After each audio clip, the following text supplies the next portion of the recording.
Hey, this is Matt. I'm here with, excuse me, Ty Oliver from Raygun Romance. How's it going, buddy?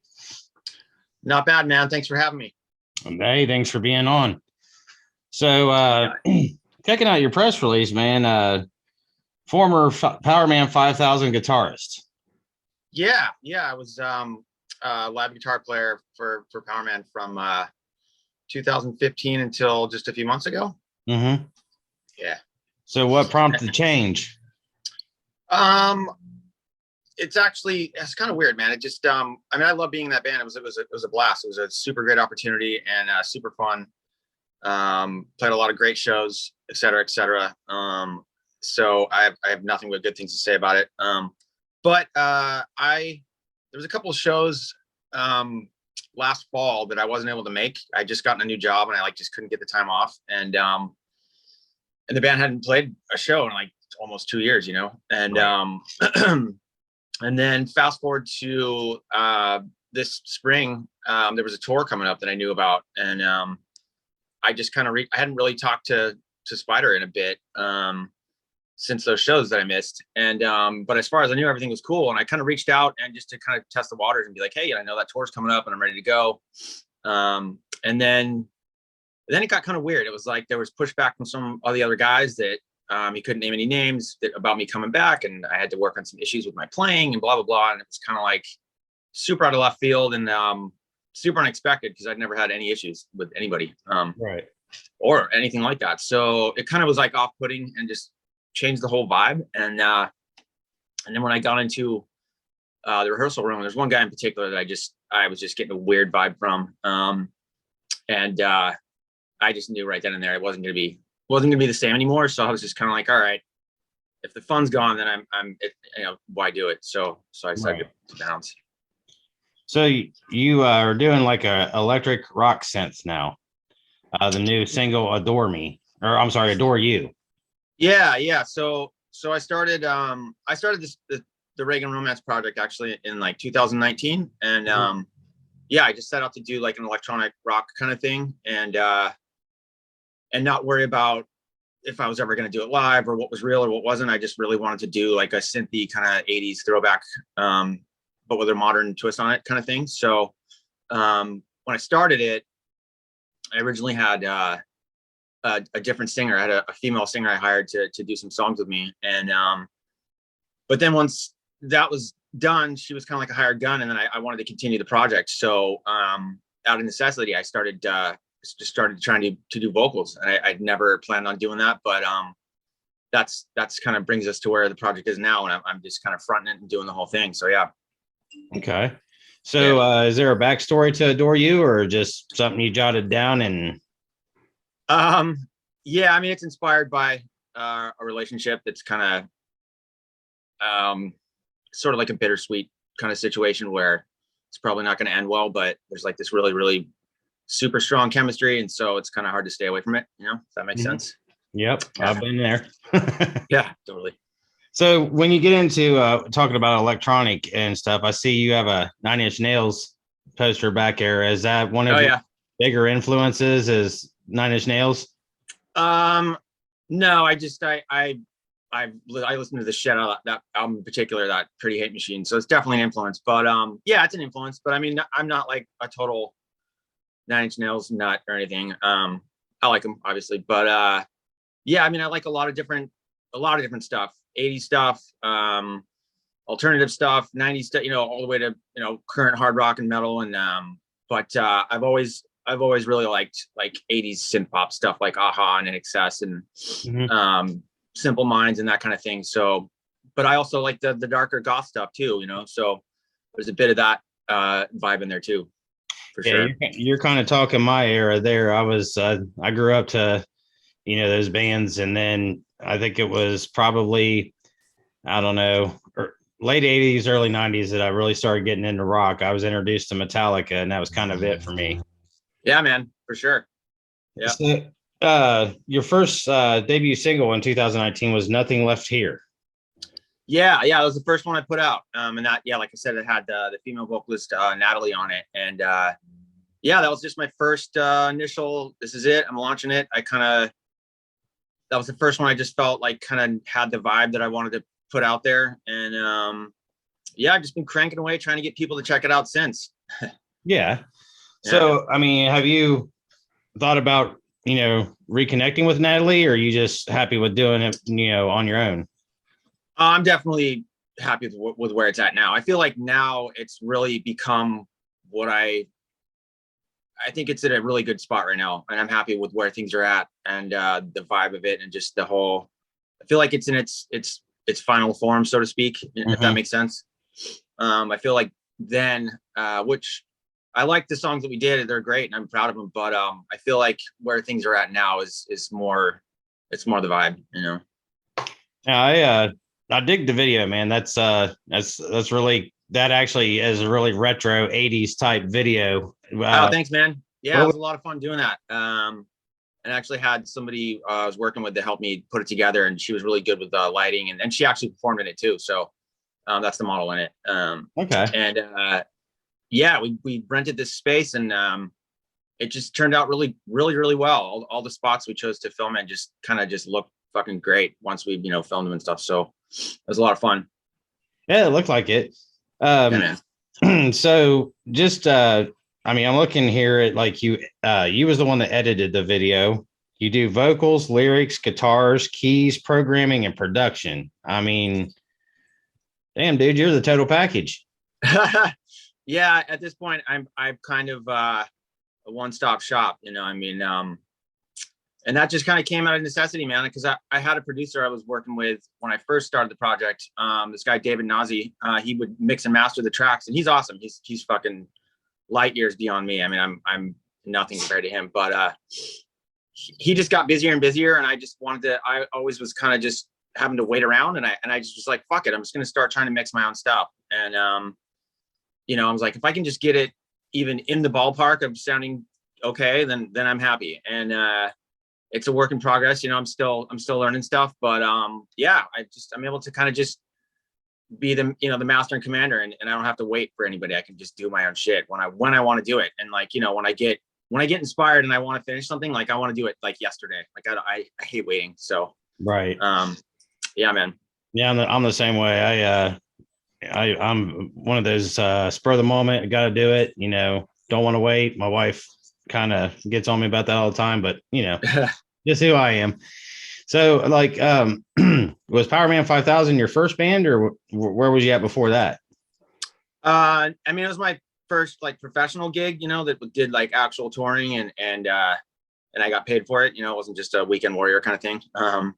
But before that, I actually I started out doing like instrumental like rock stuff, like Joe Satriani, Steve Vai. Was pretty much just like a wannabe Satriani, and obviously not as good, but I had my own 3-piece band that I just went out under my own name, and did gigs in Northern California, San Francisco, like Bay Area, for a few years. And then I had an original band called it's kind of like a goth mall metal band called Requiem for the Dead, and that was in like 2010, 2011. And I think I remember that. oh yeah, right on, man. Hopefully that'd be cool. That somebody remembers it other than me. But yeah, we did an album called Always and Forever.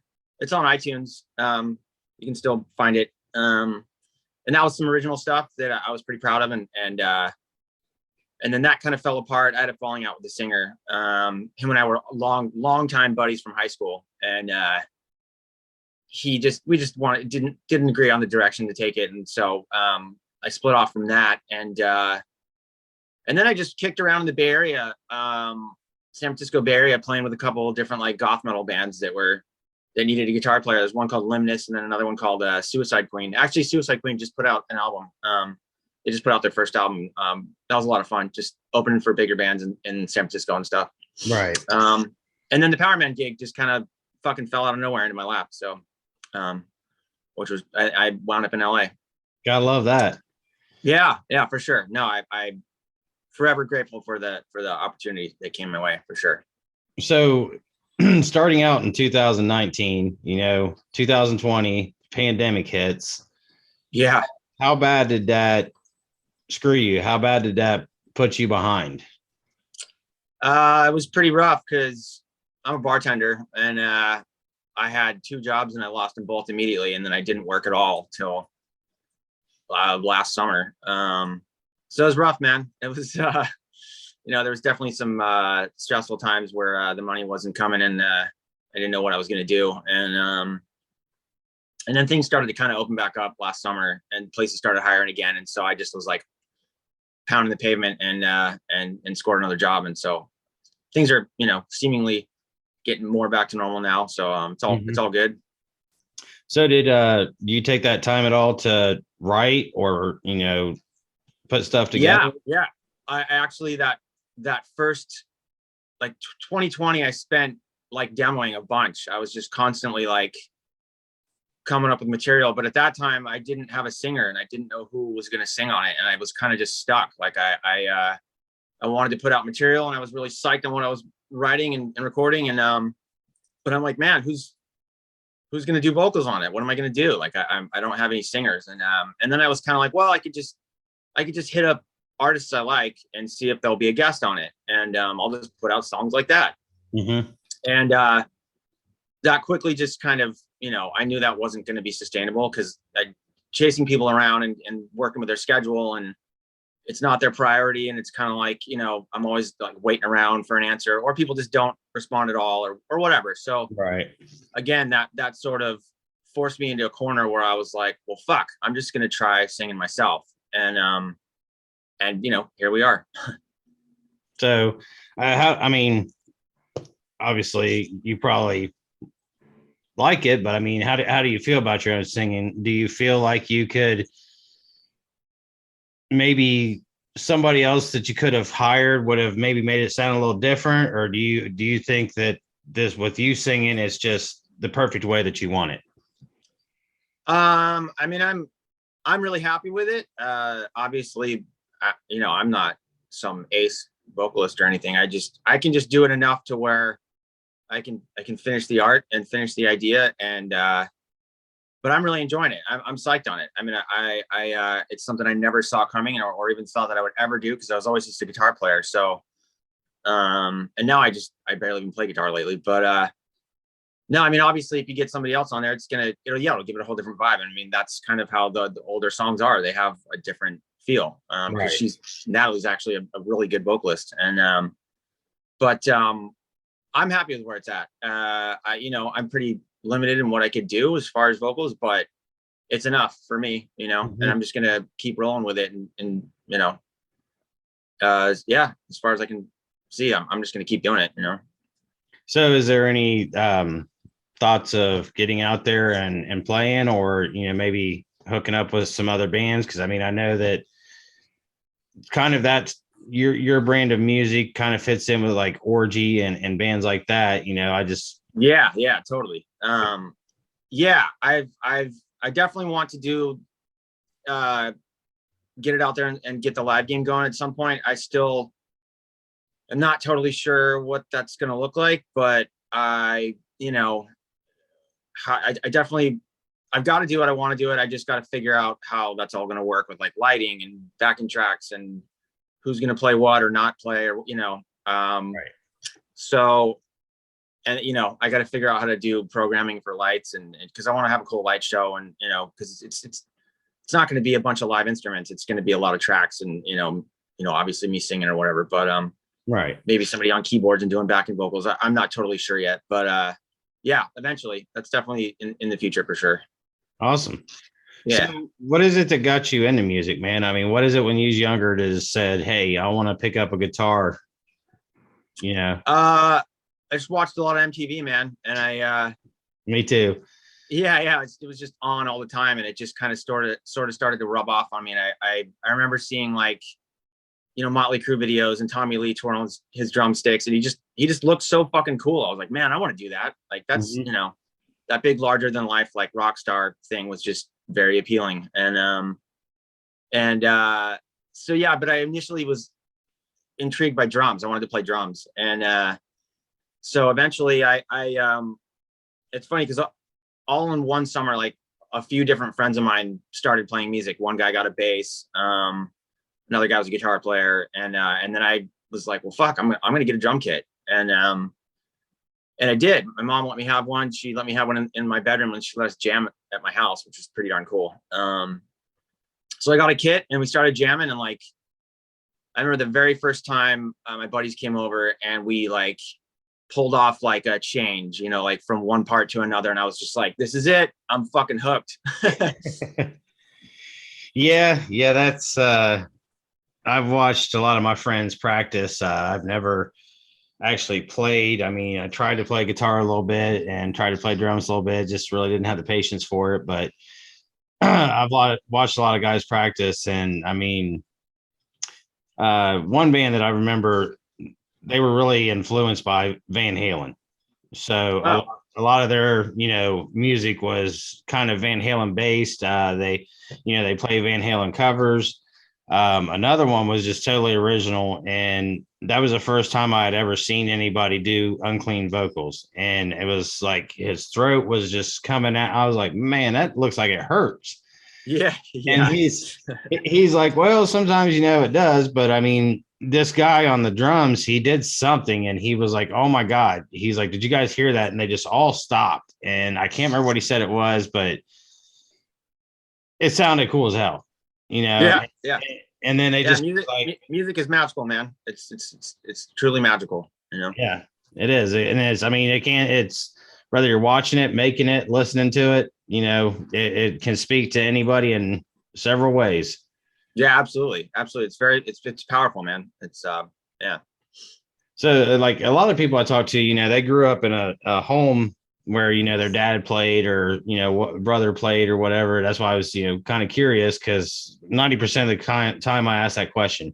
Oh, well, my dad was in a band, this or that. And I'm like, well, but that's cool as hell that you, started out by yourself, Yeah, it just looked cool and I wanted to try it. And once I actually got behind a kid and I was just into it. I was like, this is fucking awesome. It was, like I said, it was magical. It was like, I never felt anything quite like that. So, but my dad was actually, my dad was like, he wanted to be a musician and just kind of never really pursued it as much, but he was into music and he was a guitar player. So, that was something that him and I, we were able to kind of like, have a connection with when I was, starting to get into it. And I think he was excited that I was pursuing it where he kind of didn't, and wished he had. So that was cool, Yeah, you're living his dream. Yeah, right. Somebody's dream. So when he's up in the Bay Area, man, I mean that there's a lot of metal from up there. Did you ever cross paths with any of them guys, like Testament or anybody? Oh, I mean, I'm fully aware of Testament. I went to plenty of shows. I mean, I don't think I ever ran into any of them in the street or whatever, but definitely I was a metalhead when I was, growing up. I was like into, thrash and death metal and you name it, Megadeth, fucking Cannibal Corpse, all of it. I'm going hard there. But yeah, so I was super into metal when I was younger, and that's kind of like what got me into guitar was metal pretty much. And I did have a buddy of mine who I hung out with a ton, who's got a death metal band still going. It's called Decrepit Birth, and he's doing really well. He tours all over the world really, but he's still kicking up in the Bay Area. He's in Santa Cruz. Okay. But yeah, there's a bunch of good bands up in that area for sure.